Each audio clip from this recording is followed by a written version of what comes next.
What if I told you artificial intelligence just solved a problem that stumped scientists for 50 years? Welcome back. Today we're talking about AlphaFold. And this isn't just another AI update. This is the moment everything changes.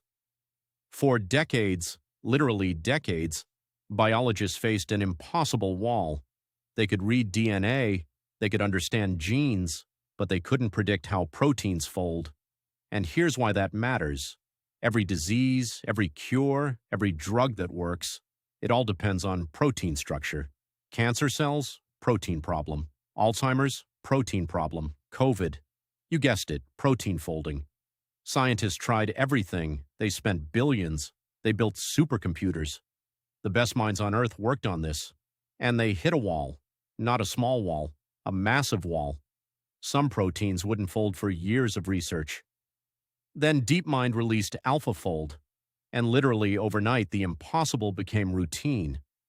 We're talking about proteins that took 10 years to map, predicted accurately in seconds, not approximate, not close, accurate. But here's where it gets wild.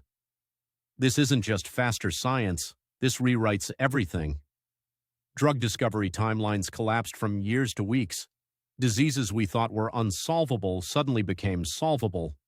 Researchers are now designing medicines that shouldn't exist, and they work. Think about what this means. COVID vaccines took months. With AlphaFold level tools? Next pandemic, we're looking at weeks. Cancer treatments designed specifically for your mutations? Coming. Genetic diseases we've accepted as permanent? Gone. The numbers are staggering. Over 200 million protein structures predicted. Diseases with zero treatment options suddenly have pathways. Research that would cost billions now costs thousands. So what's the real story here? We just gave humanity a superpower. We didn't just advance medicine, we fundamentally changed what's possible. The age of designer medicine just started, and you're watching the exactamo